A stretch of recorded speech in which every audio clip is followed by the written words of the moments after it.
Dylan's panel, I think. Was it? Yeah. Yep, that was Dylan's panel. Yeah. Yep, that was Dylan's panel. Oops. And today, there we go. Whoop. Ignore that. And today, Ross is going to interview me. Yeah, Sorry, that's ignore right. that too. Is there feedback or something? No, I fixed it. It's just your stream started and then my audio changed and everything, but it's fixed. Oh, yeah, Yes. so maybe I can do that introduction real quick. I'm starting an interview segment for different political Twitch streamers, and I want to make it a regular thing. You have the privilege of being my second interview. But the goal is to get to know the streamer at a more fundamental level, where most of the most of those panels are it's about a current event topic and people's takes on it, but those takes tend to stem from some underlying value system, and hopefully we can dive into those a little bit. Mm-hmm. And maybe right off the bat, I'd like for you to introduce yourself, but I think we kind of have to mention the current events. So if you also want to maybe speak for a minute about the protests, you could do that as well. Just in general? Yeah, just in general. I mean, what do you like? You want to know my thoughts on them? I mean, yeah. Are you affected at all? Do you have anyone that's showing up to those, or?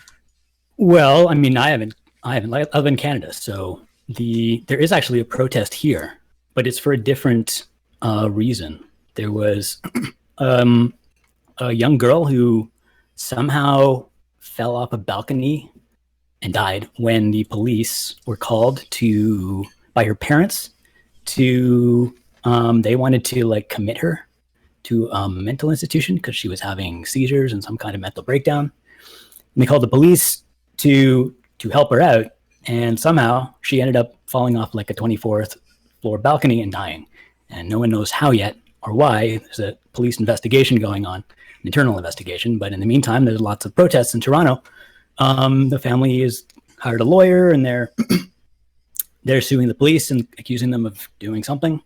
But no one really knows what happened yet, and everyone's kind of assuming that the police did something wrong.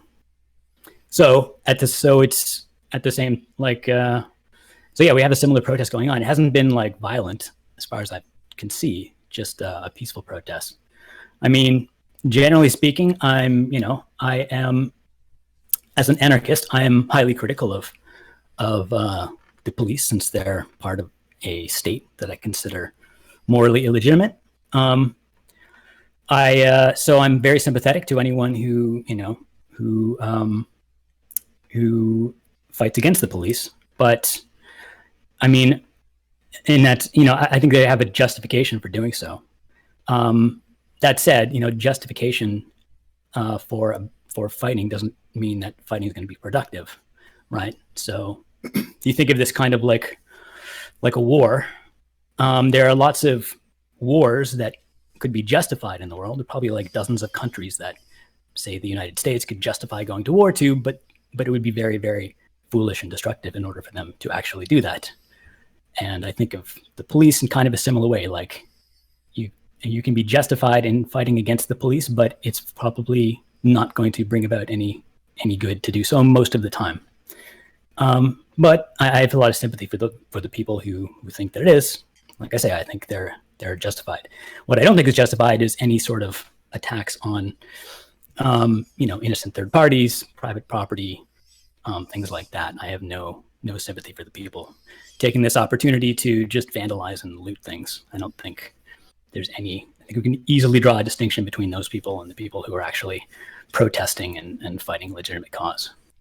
Yeah, absolutely. I think a lot of people share that same sentiment, and I think what people tend to appreciate about you is that you do have a very clear ideology that you talk about often, but you also make sure to be able to, you say, well, with this lens, I can look at the situation through that lens, but we live in the real world, and I'll give some understanding to what we should do about a certain situation. So I know I appreciate that you do that. So in a more general sense, why don't you give a quick introduction to yourself and your stream? Yeah. So I'm last_username, And as I mentioned before, I'm an anarchist. I'm an anarcho-capitalist, which means that am, which means that I want to. I'm a kind of libertarian. I'm sort of the kind of most extreme libertarian that says that we don't need a government. That political authority is neither necessary, neither legitimate nor necessary.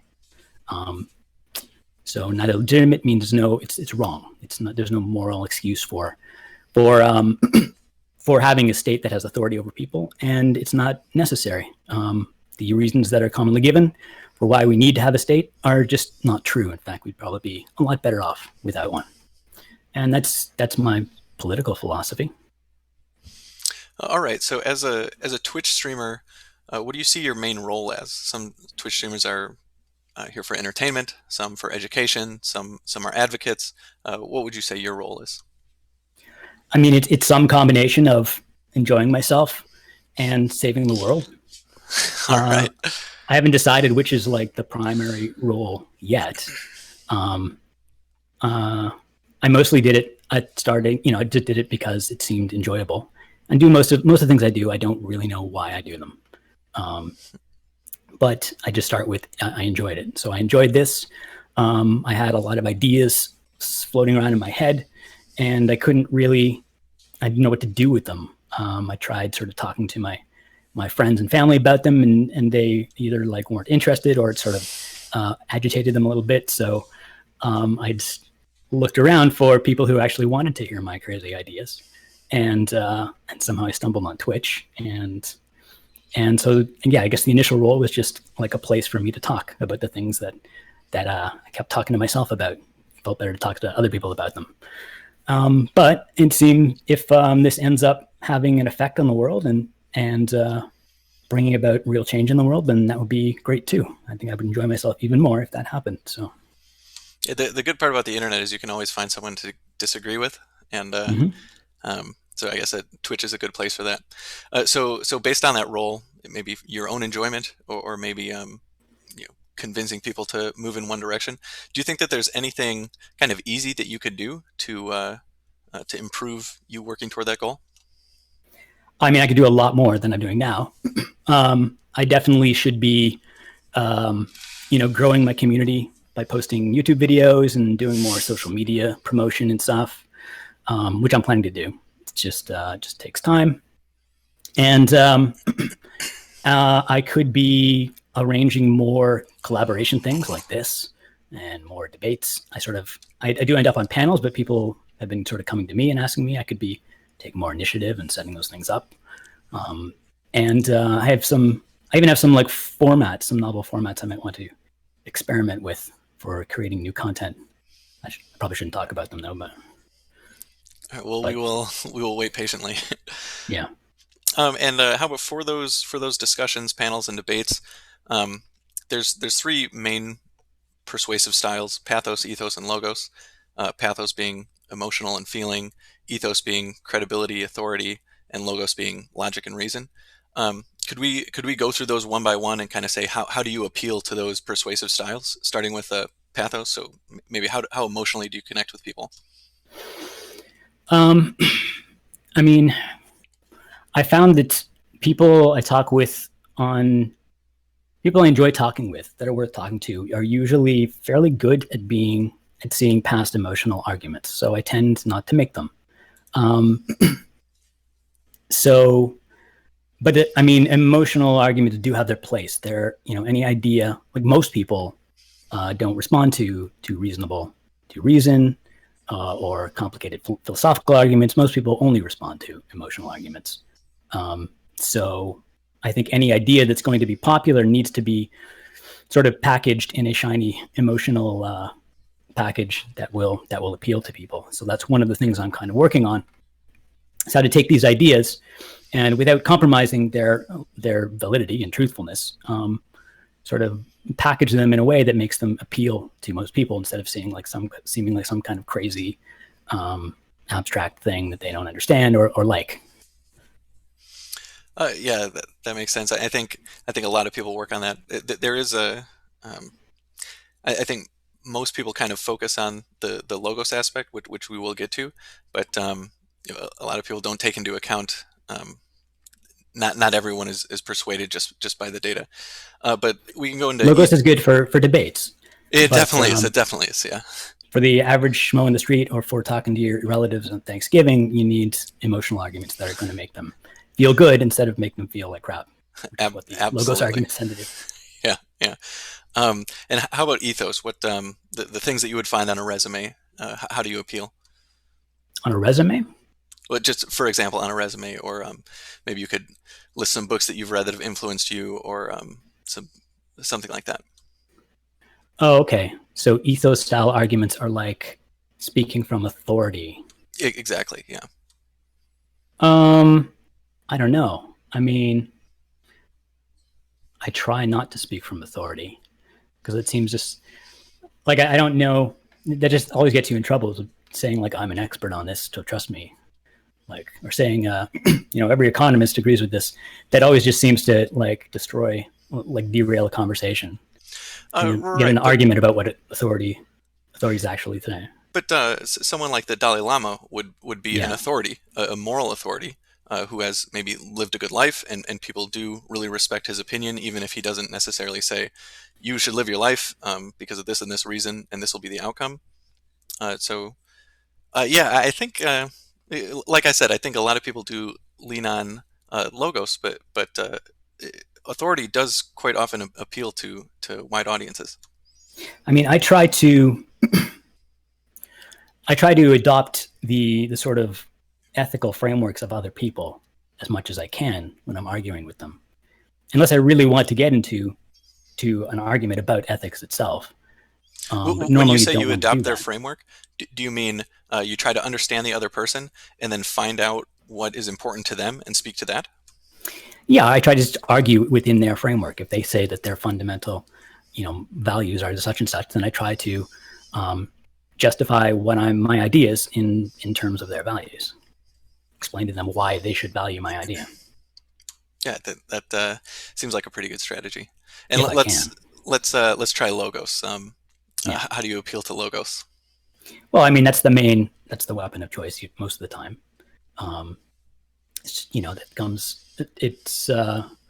That takes priority over everything else for me. Is just making sure what I say is what I absolutely believe and nothing more, and and justifying it with reason and evidence.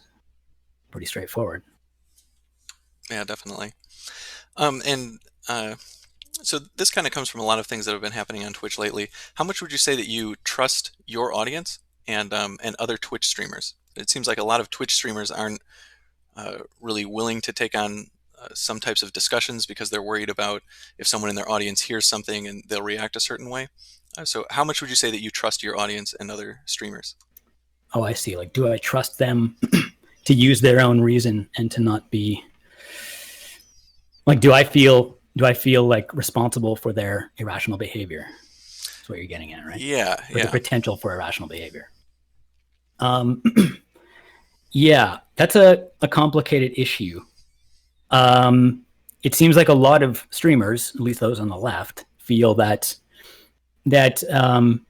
you are very responsible for any sort of public communication you do, which these days is almost most of our communication. I think that's a lot of them just sort of assume that implicitly, and I don't accept that to the degree that they do.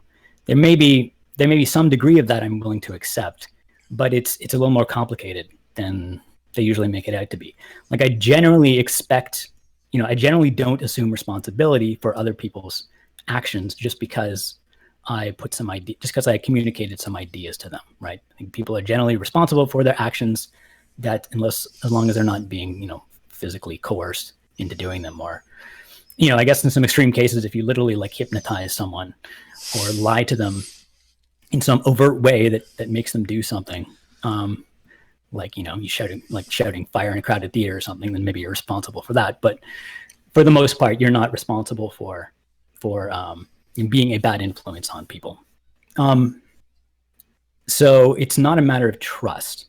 Like, at the same time, I'd feel very irresponsible if I fed people lies. But as long as I'm being honest to people, then then I don't really know what more anyone could really ask of me, right? I mean, if I tell people, I'm always trying to tell the truth, and if I'm trying to tell the truth, and that makes people do bad things, then it seems like you should, blame the truth for that, not me, just for telling it. Yeah, and the other half of this comes from this term I hear a lot called "quote unquote" hiding your power level, where someone Hmm. may not necessarily say exactly what they're thinking; they're hiding part of that. So it sounds like you don't use that tactic. Do you think that that is common, or it's not common? Um, what I'm not sure exactly what people mean when they say that. They mean, do they mean they're sort of dumbing down their argument or sort of sugarcoating it? No. So what they mean is that they have some belief, but they don't want to go that far and say exactly what they believe. The two examples are always tankies who want to completely hit the reset button on America and have some kind of authoritarian state, or white nationalists who use language that is mainstream conservative language, but in their heart they're thinking maybe they're thinking racist thoughts, but they just don't want to show that. Right. They're trying to make like a slippery slope or something. They're trying to like putting these like gateway ideas to like lead you to Right. Yeah. somewhere. Exactly. Exactly. I mean, I don't do that. I try to be I try to be honest with what I really think. However, there are, I think, perfectly honest and legitimate reasons to um, sort of make arguments that aren't so. Like I'm an anarchist. I have a fairly extreme ideology, right? I'm a radical. If I were to take the anarchist position for every single argument, then it would be hard to have a lot of arguments, right? So if people ask, like, should we raise the minimum wage? Well, what's the anarchist answer to that? Right. The anarchist answer is get rid of the state. Yeah, It's your yeah, answer yeah. to most any political issue. So in order to actually have discussions, I have to basically, I guess I'm basically playing devil's advocate in a sense, and saying like, or I'm sort of smuggling in some implicit assumptions. Like when I say I think we should not raise the minimum wage, I'm saying, well, if we have to have a government, then and the government has to have a minimum wage, then I think we should not increase it, even though I don't think we should have a government at all. So and often I won't actually say that, but it's sort of implied. And I do try to make it clear to people that, what my actual positions are, so they know that when I'm making an argument like that, there are always these sort of assumptions, implicit assumptions that I'm just not mentioning. And I hope that's clear to people. But I would never, I would never keep my true beliefs a secret for the purpose of not scaring people away. I only do it for the purpose of having a productive conversation. Yeah, I think people appreciate that honesty. Um, so can you tell me, like, anarcho-capitalism? That's a pretty rare ideology to go by. Can you tell me where do your values come from that made you to lead to that? A lot of people are religious. Um, some people just say, the golden rule is something to live by. Maybe what stems all of your anarcho-capitalist beliefs? I mean, I found that anarcho-capitalism fairly is kind of compatible with many different value systems. So I didn't really arrive at it. I mean, I guess I did arrive at it through a particular value system, but I could actually justify it in pretty much any value system you want, except for or any sort of reasonable value system. Like I can justify it. I tend to go for consequentialist type values, right? I like anarcho-capitalism because it works, because all of the evidence and arguments for it I've seen tell me that it would just work better than having a state. And you can define better pretty much any reasonable way you want, and it'll still be true. It makes more people, more satisfied with the services they get if they're not performed by a state. So you said consequentialist. Is that right? Yeah. Okay. And do you think currently I know you're in Canada, but between Canada and the United States, how many people do you think that way in a consequentialist way? Ooh, well, I think most people don't. The vast majority of people don't think about their values that deeply, I think. Um, um, maybe some of them do. Maybe I bet probably religious people do, but people who aren't religious probably just don't even think about it, even though they probably are kind of consequentialist to some degree. But I mean, the idea is just that what's good is what works, right? That's consequentialism. It's a very simple idea, and this is in contrast to there being some sort of deontology, which is saying that there's some sort of thing that's just right because it just is, because it's just a fact about the world that certain things are right or wrong or whatever. So, do you mind if I go on a tangent off that real quick? You kind of Sure. said, let's say a lot of religious people between Canada and the United States, maybe they'll go to church on Sunday, so they have time set aside to maybe worry about ethics, even though it's filtered through that religious lens. Yeah. And it seems like you spend quite a bit of time worrying about how decisions are made and what their outcome will be. So for the people that don't spend that time, like how does how does ethics fit in their life, do you think? I think they're on autopilot, or they're flailing around. I see a lot of people who they don't have any. They don't know why they believe anything that they believe. I think basically we're probably human beings are built to have something kind of like a religion to do that for them, and that's what how most people work. And when they don't have an explicit religion, they have something kind of like a religion that's kind of hobbled together, but they're not very aware of it. There's this kind of like ambient secular dogma that forms their morality. Yeah, I would. I think that's what well said. most people have. Yeah. So it seems pretty clear to me that you're, when you talk about your values and how they compare to the general society around you, it seems like they're quite a bit different. How do you square those things? How do I square them? I don't know. What do you mean by square? I mean, I hope you don't lose sleep every night just thinking about how I'm living in this world that's so different than me. How do you I do. how do you cope with that? It's like I don't. I just live. I'm definitely very, very different than everyone else that I live physically near, and it's a problem, I guess. I don't know what to do about it, but yeah, it creates a real barrier between, I don't interact with my society, the society I live in, much because I just think completely different than them. Yeah, it's a problem. I'm not sure what it would be like to actually live around a whole community of people that agree with me. I'm not sure if that's even really possible. I'm just a very difficult person to agree with on anything. So I doubt there is any community out there where like everybody thinks like I do, although I might be able to get closer than what I have now. I'm not sure I'd want to live in a community where everybody agrees with me, but that's another story. Yeah, I don't think I'd want to either.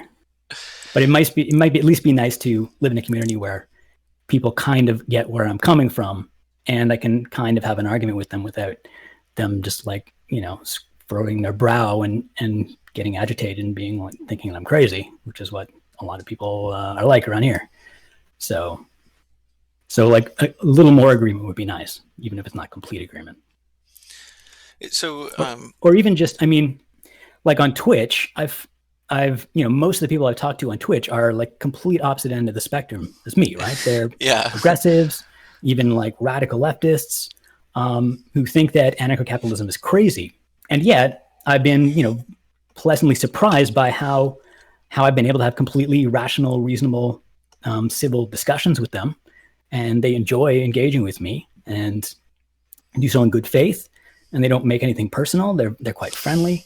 I hear them all the time talking about in the streams, like, yeah, that last username, his ideas are crazy, but he certainly makes them sound not so crazy. And he's a pretty decent guy to argue with. So that's great. So maybe it's not about agreeing with people. It's just about people who are keen to examine their ideas and to have critical discussions. Maybe that's what I need.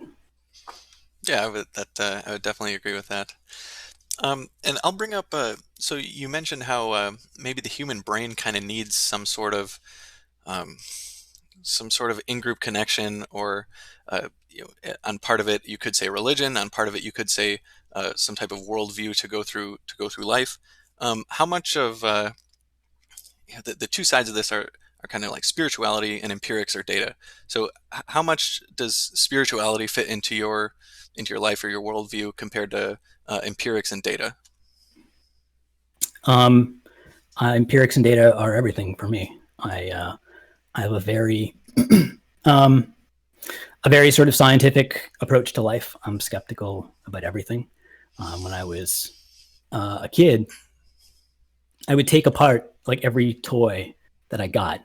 Right, if I got some toy, especially some electronic gizmo or something, like within a day, I would have like dismantled it and figured out how it works and put it back together into something else.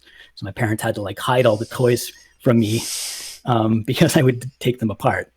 So I was really good at taking things apart and figuring out how they work. And as I got older, I'd start to take apart society and social norms and the stories that we all tell each other about what a good life is and what family is and what a career is and all this stuff and what the government is.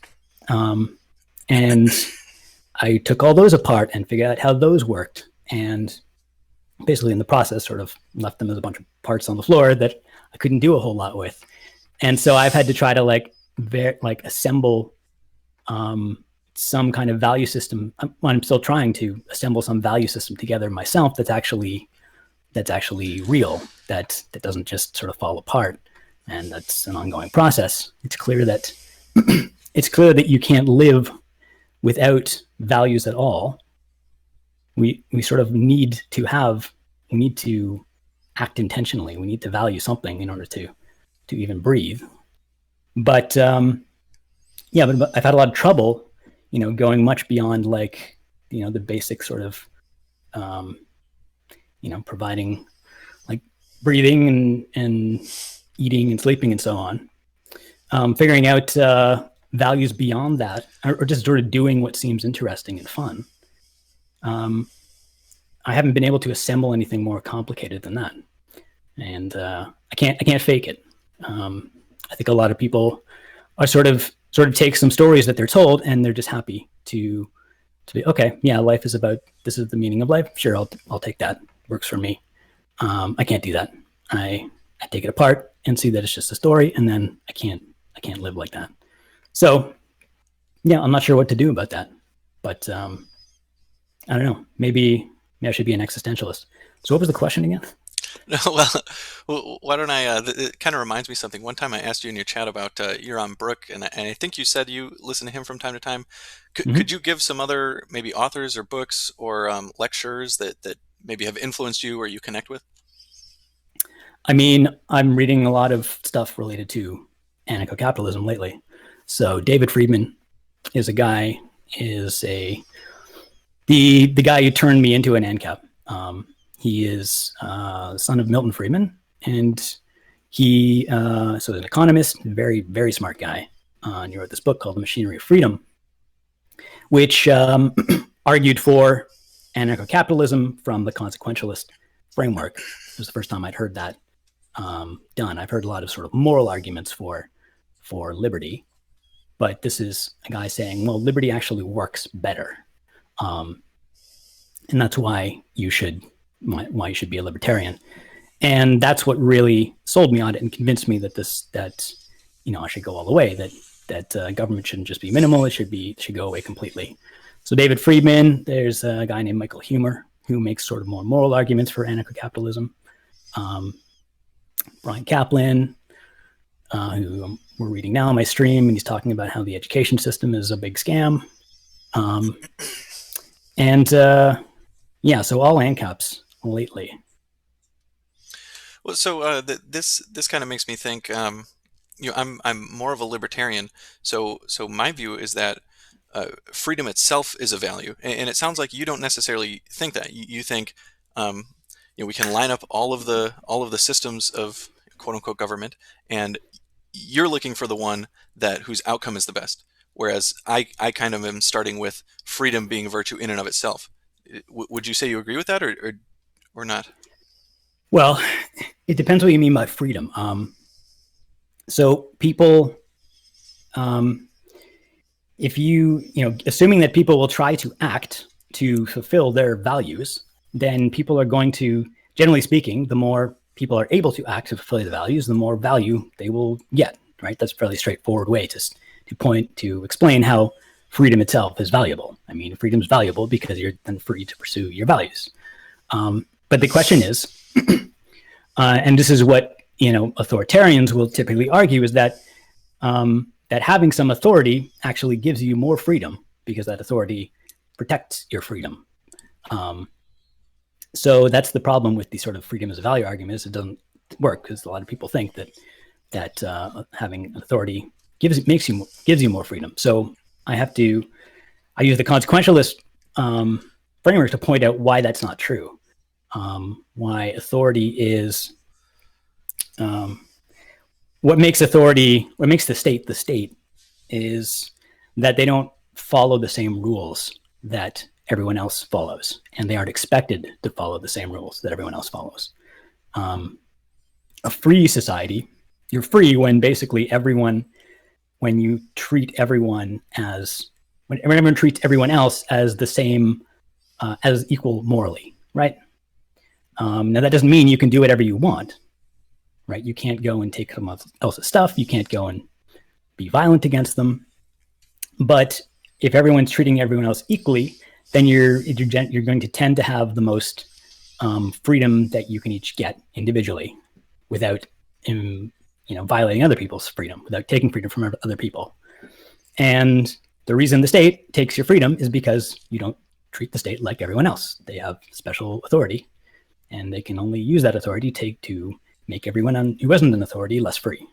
That's roughly how I explain it. All right, maybe another day we can get into that a little deeper. And I'm also wondering, is there anything about I want to say your ideology, or just ANCAP in general, that you are jaded about, that you think doesn't really work, or maybe you'd like to change, or if you were influencing somebody in a conversation that you wouldn't go full force into? Yeah, national defense is a tricky issue for anarchy. In a world where there are some states where, like, assumably everyone's not going to go anarchist at once, you're going to have other states that have, you're going to have other countries that have big, powerful states with big, powerful armies. And the army, national defense is a public good.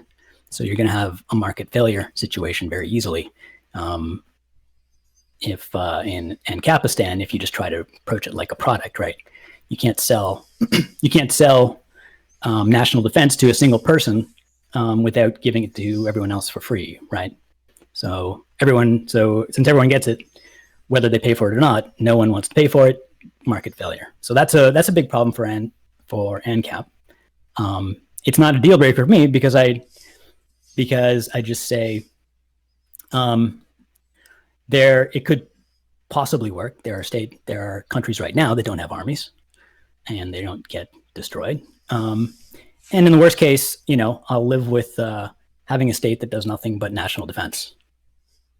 That's pretty good. I could live with that compromise if that's the best we can do.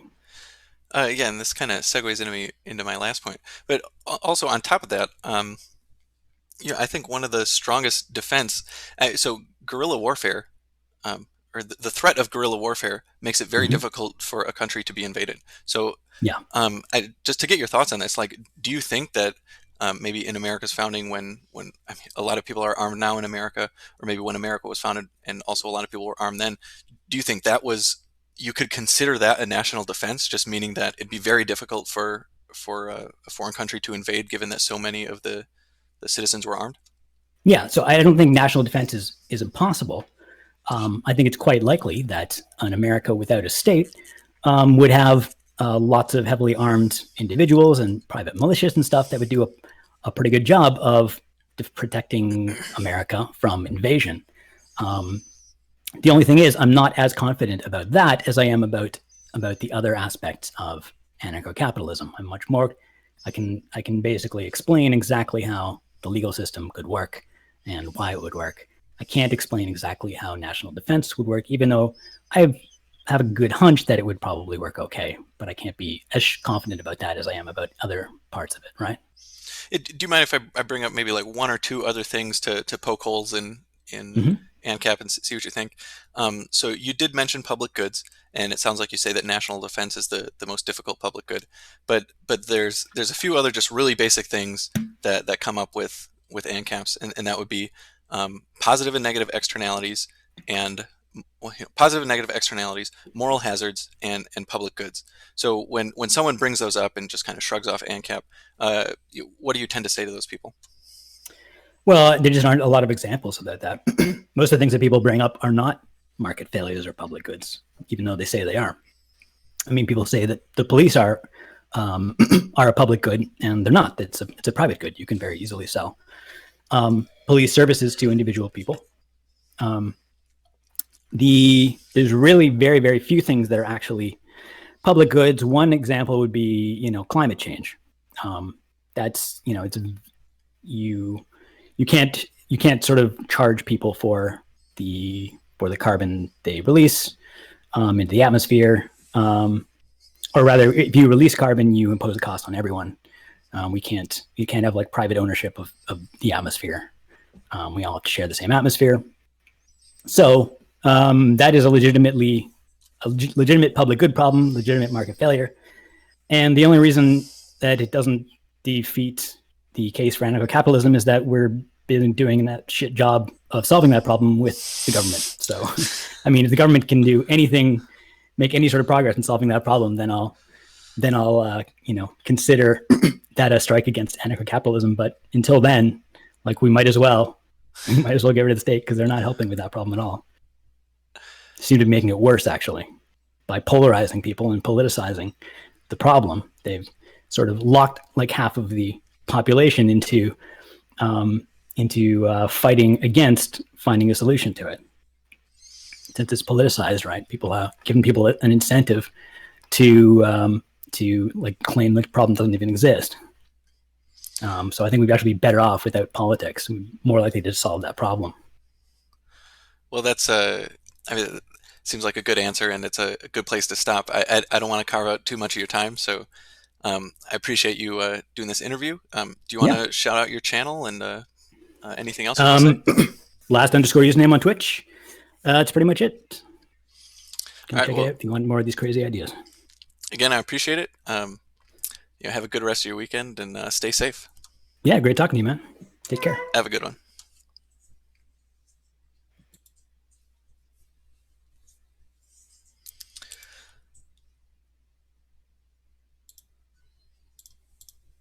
All right, that was last underscore username. Thanks, Longleg Homo sapien, for joining. Yep, Yoram Brook is good. I still listen to him from time to time. Yeah, I might put this on YouTube so people can see what last username is all about before they see him talk. All right, thanks for joining. Guess I could raid somebody.